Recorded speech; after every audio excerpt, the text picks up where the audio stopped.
Welcome, everybody, to a special edition of Hockey Books and Storytellers with Teabag and Tone. Jerry Teabag Hack here, coming to you solo tonight.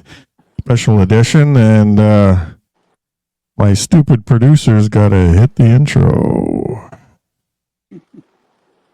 Oh, there it goes.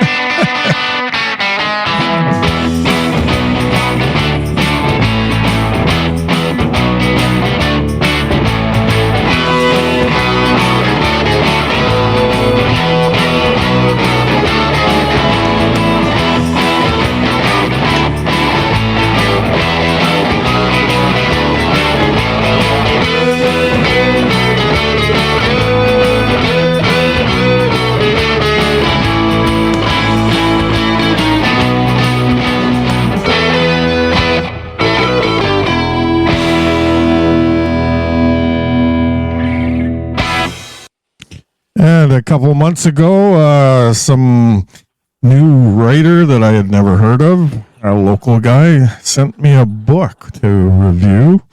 And it was this one, My New Hero, Memories of the Rink Rats. And I loved it. It was so good. He asked me to write a review, and I did. And then he ended up putting it on the back of his book. So thank you for making me famous, Doug. And this is very special for me because this just takes me back so far into my childhood and the things that we used to do, and just story after story after story. So I want to welcome to the show Doug Savage, the author of My New Hero, Memories of the Rink Rats. Welcome to the show, Doug. Thank you for having me on, Jerry, and thank you for that introduction. Yeah, no worries, man. I just loved the book. It was, so I wish it was longer. it's kind of, it's only. What? There's going to be another update coming soon. Okay, good, because it's only 120 pages, and I read it again this morning. It took me only like a couple hours, so it's a short read, but more than worth it. It's entertaining, and for starters, tell the people your background, where you're born and raised, and your likes, dislikes, team sports you played, your gang affiliations, anything like that. Well, I grew up in Winnipeg and went to Elmwood High School until 1987. Then I moved out to Victoria. And as a kid, we played all sports from hockey to football, soccer, baseball, spongy, ball hockey, everything. And that was basically our love, going to school and playing sports. And, of course, going to Jets games and to Bomber games was pretty much the best part of childhood growing up. Mm-hmm. So when was that? Was what, early 80s? You're growing up in the, you were, that's why I'm wearing the T-shirt, because the Jets were, your team, the Winnipeg Jets, were in the WHA first, right? And you actually saw them win the Avco Cup? Yeah, I was at the Avco Cup in 78. My brother took me to that game. I went to my first Jets game with my grade 3 teacher, I believe. He had season tickets, and he took me to my first game, and I just got the love from it from there on. It was just every game. I only missed one game up until the time I moved out to Victoria. And, the Avco Cup game, we jumped on the ice for the celebration, and I got a Peter Sullivan stick, which was my favorite stick. It was basically a straight bladed stick, and it was perfect for backhands and for passing. And I think I used that for 2 or 3 years of hockey. Yeah, so Bobby Hull was on that team with Anders Hedberg and Ulf Nilsson? That's correct. Bobby Hull and the Ulf Nilsson and Anders Hedberg. Unfortunately, when the Jets merged into the NHL, they lost Hedberg and Nilsson. I think Hall retired right after then, and they lost Kent Nilsson and a couple other players in the expansion draft. And, of course, they just weren't that good coming into the NHL. And I think it was the Oilers who had Gretzky drafted, and they drafted well for their first couple of years. So when Howard Chuck came along and Babbage and the core of that team, they're already being taken over by the Oilers, who were on their way to becoming a dynasty. Mm-hmm. Yeah, I only have one Winnipeg story that I'd like to pass along. I spent one summer in Regina when I was playing hockey in Saskatchewan. Normally I would come home and work for the summer and then go back. but I met a girl and we ended up living together. And so I stayed in Regina for that one summer, and I got a job and I was playing touch football, and the mosquitoes were so bad. Like when I went to play touch football, like you're walking through a grass field, you're just covered in them. Like you had to be swathed and off to repel them, because like if you didn't, you'd lose like 2 pints of blood during the game. So yeah, and then so apparently it goes in 7-year cycles, and it was the 7th year, and so it really was like living in a science fiction movie. And what I heard was Winnipeg was 10 times worse. Yeah, it probably was. You hit the bad part of the cycle, I'd have to say. But to me, I never heard about that cycle every 7 years. And that's just what somebody told me. I made no research on that whatsoever. Oh, yeah. No, the mosquitoes there, they are pretty bad. And me being a type O blood type, they love my blood. And yeah, I'm the same. It was having an itch all night. Yeah, I'm the same. So who are the Rink Rats? The Rink Rats are my friend Carlisle, who I grew up with from grade 3, my buddy Jamie, who's just recently passed, and myself. We reformed the Rink Rats.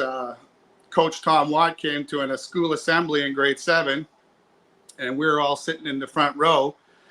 And right at the beginning of his speech, he noticed us right off the get-go and says, "I recognize you guys. You guys are the Rink Rats. You have more sticks than the Jets do."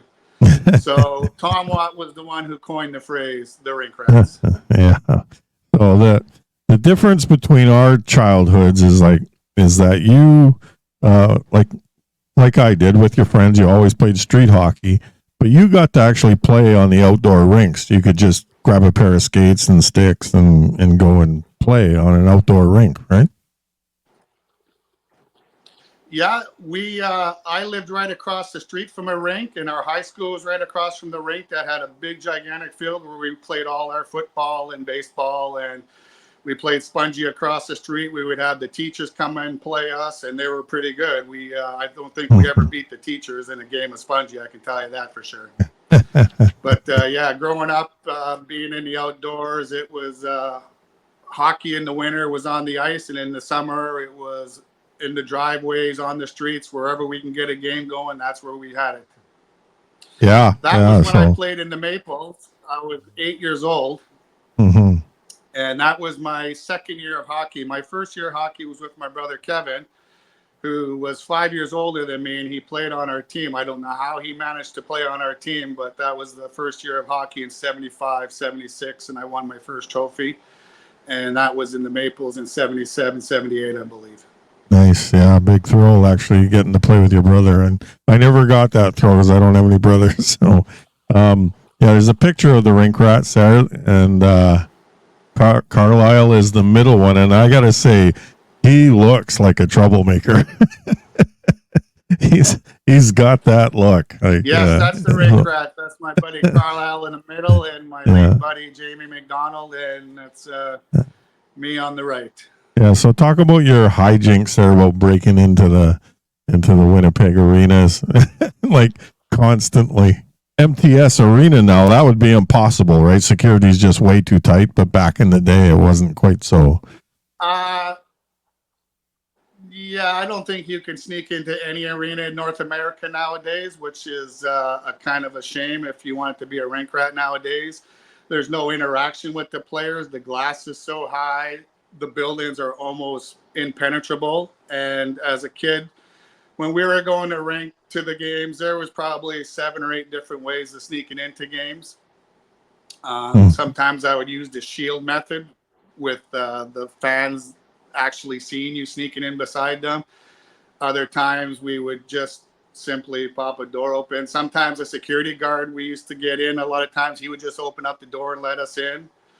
And then there was also times where we would pool our money together and we would buy one ticket, and I would go in and I would go to the double ramp doors where they used to bring the circus trucks in and set up for concerts and stuff. They would use that entrance, and I would use my ticket stub and I would jam the door and I would go let in my buddies, and we would come back to the other door and we would wait for the perfect time to make our entry as the security guard was downstairs, and then we would all run in, and the other kids, they usually were the last ones to go, and they usually got caught. But yeah, we had quite a few ways to get in. Yeah. So the shield method that you talk about, so you would just stand beside an adult and then walk in as they paid their, or they gave their tickets? Like, Yeah. you would pretend you're with an adult and just walk in? No, I wouldn't pretend I was with the adult. I would just wait for a big crowd of people that would be going in at the same time.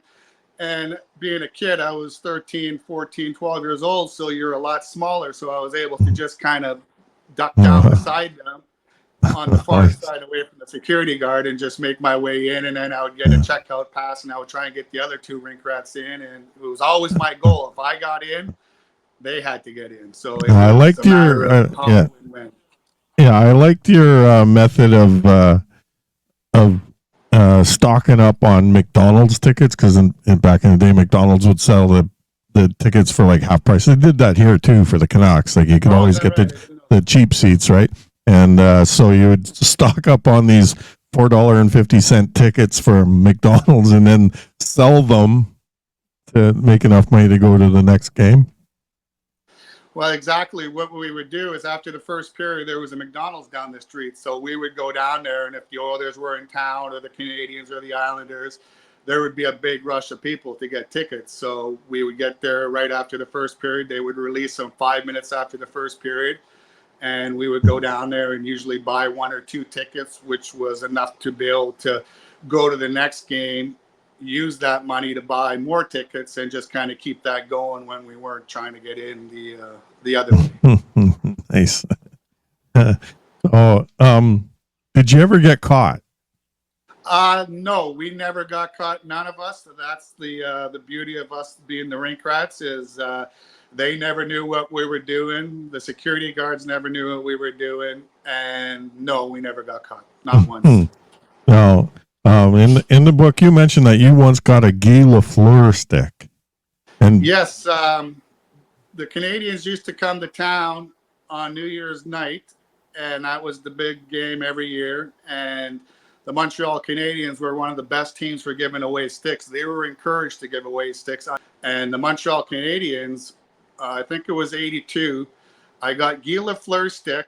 He handed it to me. I asked him for his stick, and as I was looking at his stick, Mario Tremblay was behind him, and he stuck his stick in my open hand, and I didn't even have to ask him. So I was standing there with 2 sticks in a matter of 10 seconds, and the beauty of that is they were both right-handed, so I was able to use them. Nice. And then, so you actually used those sticks for street hockey? The one I gave to Carlisle, I gave him the Tremblay stick, and I used the Lafleur stick for 2 years of ball hockey. And then what, it just broke and then you got rid of it, or what? Because that would be worth a small fortune now. Yeah, I can't really remember what happened to that. I know that I got a couple of years out of it, and basically I grinded that thing down to a pick stick for spongy, which was basically a stick that was half the blade that it once was, and we would use that for spongy because it would keep the sponge puck off the ice just a little bit. Yeah, I remember we used to use the plastic blades, and they would wear down till they were like an inch tall, and then you could really go top shelf. Like, top shelf was a huge thing for us. Oh, and there's another story you tell about catching some referees in a uncompromising position. Yes, there was one night after a game. We always stayed after the game. We were always the last ones out of the building. There was usually 1 or 2 security guards left sequestered in the security office when we would finally leave to get home. And one night we were going into the men's bathroom just by the Jets dressing room. Why they were in that location, it was on the opposite side of the building to where the restroom was. And we walked in, and there they were sitting on the sinks mixing to-go cups, and we caught them in the act drinking whiskey. And so we went up to them, of course, being Rink Rats, and asked them what they were doing. They said, "Oh, well, we're mixing our drinks for our ride to the limo," because they were heading to Minnesota that night. So we asked them if they had any game pucks, because that was kind of something we did every period. We'd always be by the restroom to see if we can get a puck or 2 from them. And they nervously checked their bags, and they didn't have any game pucks, unfortunately. And Jamie, being a Minnesota North Stars fan, he asked them, because they said they were going to Minnesota for a game tomorrow night, that could you bring me a puck back? And they said that we would. To this day, I don't know if he did get a puck, but I can assure you that Jamie, being a little rink rat, I'm sure he got that puck from them. And yeah, I'm not really sure who the referees were. I think it might have been Ken Hogarth and Wally Harris, but Carlisle told me that Ron Asseltine, the linesman, he just sent me a picture that he signed in his book that he had a bunch of referee pictures in there, and it said, to Carlisle, best wishes, Ron Asseltine. So he even spelled his name correctly. So Carlisle pretty much said that we didn't really get autographs from them, so that would have been the night. So those are one or two of the guesses that I would say, but I have no recollection of who the refs or the linesmen were, but I do recall them drinking whiskey out of a bottle. Yeah.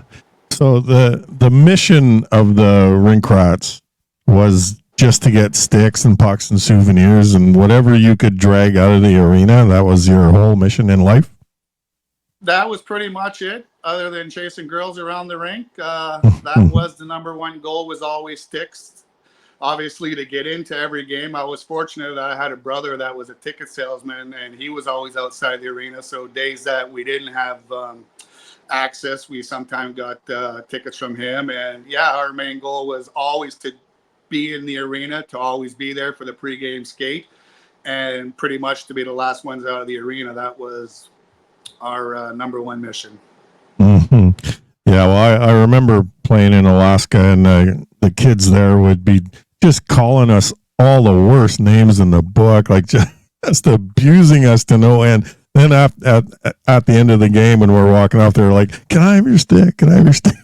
And of course, the team paid for our sticks, but we weren't allowed to give them away, only if they were broken. But yeah, we always saved them for the home rink kids, because they appreciate it a little bit more. Now, my favorite story of the book, and then I want to say that your book is very Gretzky centric. Like, you have a great story about Wayne Gretzky, but I don't want to go into it this time. We're going to have a longer interview somewhere down the road, and I want to go into the Gretzky stuff. So, I like you was not a Gretzky fan. I thought he was a whiner. I hated him. And he scored more goals against Kirk McLean than any other goalie. So I was like you. I did not like him. And then, so we're going to save that for further down the road. But I just want to go into another story that you have, is where you would steal the scorecards from the scoreboard.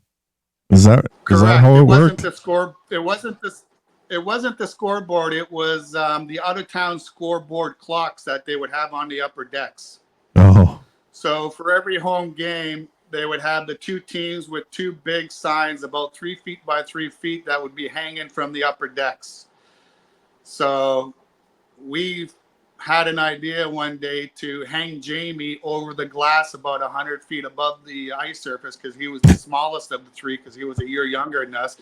So we would hold him by the belt loop as we hung him precariously over the upper deck, and he would undo the screws manually with his fingers with a dime. And of course, we could only pull the top one out and not the bottom one, because the bottom one was way too far for him to reach. So we would take the signs out, and we would go and stash it for later on to take home, and we would leave it in the arena somewhere, and then we would take them home and we'd use them for drawing on and whatnot. So one day I was at a World Junior Championship game in 1999. I hadn't been in the Winnipeg Arena for maybe 13 years.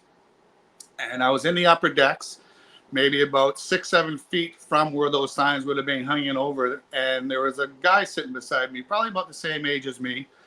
And I had a few pops in me, and I was talking about our rink rat days. And he goes, "My dad used to work for the Winnipeg Enterprise Corporation." So I figured, well, you know what? I'm going to tell him the story about how we used to hang Jamie over the upper deck. And he was blown away, and he was almost shocked, because it was his father who would come home after every Jets game, and he would tell this little kid, who was probably about 10, 11 years old, somebody's taking the out-of-town scorecard clock signs, and we don't know who it is. And it was really, really getting to him and the security guards, because they didn't know how these were going missing. all they knew is they would show up for the next day or whatever, and they would see one of the signs missing, and they would be like, "Who are taking these signs?" And he had a good So, chuckle, and he told me so it he was was going to a tell his dad the mystery. story. Mystery solved after 30 years. So yeah. So, Yeah, and out of 16,000 fans in a sold out building, I hadn't been there for 13 years, and I have that in the section. What a fluke! How would you be sitting next to the security guard's son? 30 years later, like you said, It was just unbelievable. Yeah. So now is the Winnipeg Arena still there?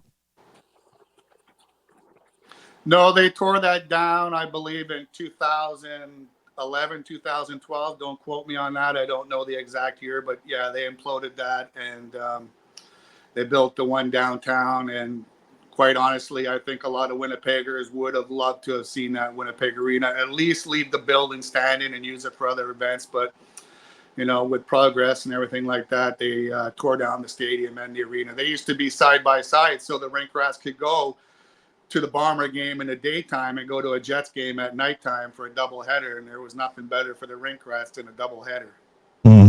Yeah. Yeah. Nice. Now, the game today, you mentioned some like they changed the rules, and I part of the reason why I like your book so much is you kind of railed against the trapezoid. I absolutely hate that rule, the trapezoid, like keeping goalies out of the corner so they can play the puck. I mean, it's stupid. I mean, why penalize the team because they got a good puck playing goalie? I mean, it doesn't add to scoring, I don't think, or negligible if so. So yeah. So what other rules are you not happy with? Well, I heard you talking about the no touch icing rule. I mean, I understand the reason why they took that out, and the flipping the puck out of the into the stands. I think there should be some kind of discretion for the referee. If it's intentional, yes, give him a penalty. But I mean, if the guy's just throwing the puck off the boards and it happens to go out, it goes out. I mean, I understand the safety issue and the reason for that. But yeah, the no icing, the trapezoid. I mean, thank God they didn't make the nets bigger. Yeah, yeah. Well, I I look at those days in the days of the Dale Howardchuk and Gretzky and all them, and the goalies look so small. There's like a foot of net to see on each side of them. Now, if the goalies are so big and the equipment is so big, I mean, there is no room to shoot at. I mean, it's crazy. Yeah, the size of the equipment. I mean, I guess the payoff for the goalies having bigger equipment, whether it's blocker or pads or whatever, is the players now have these sticks where basically any player in the NHL has a great shot because of those sticks. I use those sticks, and if I had to use a wood stick, I could tell you it wouldn't be anything like the shot with a carbon composite stick. I know that. I noticed the big difference when I came back home to play and the carbon composite sticks became a thing. Even the players that weren't that good could shoot all of a sudden. Like, you knew the guys who could shoot and the guys who couldn't, and all of a sudden everybody can shoot. So, yeah, it's not always a good thing. And I hate when they, watching the Canucks play and they have a good scoring chance and the stick breaks. It's man, don't you check your stick before you go out on the ice? So yeah, that happens more often than not. Yeah, so non-hockey celebrity, you actually got to meet Donnie Lalonde. Yes, I did. Boxer. He was a fixture at Jets games. So, yeah, apparently he was pretty good to you. He was excellent. He used to always take the time out with me and my Rink Rat buddies, and he used to spar with us, mock boxing us, and stuff like that. And I just actually befriended his cousin, who's living in Vegas, I believe. He's a movie producer, podcast guy, and I told him my story of how we used to hang around and talk with Donnie, and he actually sent Donnie Lalonde my book, digitally and the part that he's in there. So I haven't heard back from him. I haven't asked him if he was able to get a hold of Donnie, but yeah, when I wrote that, I always thought, wow, wouldn't that be cool to get that to Donnie Lalonde? And I think he's got it. Yeah, he was one of my heroes when he was boxing in the Olympics. You know, I thought, and then professionally too. Like I followed him. I was a pretty big boxing fan back in the day. I was a Holyfield fan, and so you know, Donnie Lalonde being Canadian and from Winnipeg and whatnot, it just made it more special. And then at that time, we had Sean O'Sullivan and Dale Walters and all these great Canadian boxers were coming up. So yeah, I was in my element back then. But after, you know, Don King became so involved in everything, it just like I lost interest because just I had to assume everything was fixed. You know, you just had to assume it because he was so corrupt. And so yeah, but yeah, I think that's all I got for. I want to save the Gretzky story. I have one Gretzky story. I'll because you were not a Gretzky fan, but then you became a Gretzky fan over this incident that you have between the two of you. So the only Gretzky thing that changed my mind about him was a local sportscaster, Don Taylor, said that he was working for Sports Page and he got down to the press conference late. Gretzky was just finishing up and he was walking off the stage and Don Taylor walked up to him and asked him, "I'm sorry, we got here late. Can we just get a minute or something?" And Gretzky said, "Yeah, sure, no problem. I mean, where do you want me?" You know, and he couldn't have been nicer about it, you know, and like not everybody would have been so nice. So after I heard that story, my opinion of Gretzky kind of changed. So I totally agree. That sounds 100% like Wayne, and people that have read my book never liked Wayne Gretzky. And after reading my story, they became Gretzky fans just from the way that he treated me, and that's why he became my hero, is because of the way he is off the ice. Yeah, I just want to ask you one more thing. Sean Chalk, he's a friend of yours? Yes, we met him through the book. My co-author, the late John Davison, he contacted him while we were doing my manuscript to see if he might have my Gretzky stick in his collection, because Sean was coming to Vancouver to do a show with his collection, and he saw the stick rack that's on my back of one of my old versions there, and he asked him if he had the stick. He goes, let me check my stick rack, and of course he didn't have it, but we became good friends from him, and he became the first to read my manuscript. He actually bought 200 copies and sent them around the world to people all over Europe and all over North America. He gave them to Hockey Hall of Fame, to people in the media, and he's been a big part of our book and continues to be a big part of it. Nice. Well, send him my book. I will, definitely. I'm sure he would enjoy it. I'm going to have to get mine too. Yeah. Now, Sean Chalk has, I'm not sure if I read this correctly or not, but he has the largest Edmonton Oilers memorabilia collection. Is that right? Yes, not Edmonton Oilers. He has a lot of collectibles from the Edmonton Oilers. He has, I think, Glenn Anderson's complete uniform, his last game as an Oiler. He has the biggest collection of Wayne Gretzky game-worn memorabilia. In Chapter 9, the sweater. That jersey he owns, it was the 82-83 season. The jersey, he broke, I think, 3 NHL records with that. That one is valued at, currently, I think it's $500,000 US. Oh, he has, my. I think 150 sticks and 700 to 800 autographs of Gretzky. So yeah, he's by far the biggest Wayne Gretzky collector of game-worn memorabilia in the world. Okay, remind me to tell you the Wayne Gretzky Indianapolis racer story. So I just want to show this picture. This is your co-author, John Davidson, right? Correct. That's and then yes, that's John Davidson in Sean Chalk's basement. Right, and so that's part of Sean Chalk's collection, which is it looks fascinating. I'd love to take Craig there because Craig is a huge Oiler fan, and he would absolutely blow his mind if he got to go there. So yeah, and then there was on the old Team 1040 Sports Radio, they had a guy on, and this is, like I say, the stories I tell are not maybe 100% true, but they're 100% the way that I remember it. So anyway, this is the guy on Team 1040. They tracked him down. He had two, one home, one away, Wayne Gretzky game-worn Indianapolis Racer jerseys. Wow. And Gretzky only played 8 games for Indianapolis, so apparently those are almost priceless. Like man, so yeah. So talk about the holy grail of hockey memorabilia. Apparently he was a stick boy for Indianapolis, and he got one of each of Gretzky's racer jerseys. So yeah. Those are worth a pretty penny, I can tell you that.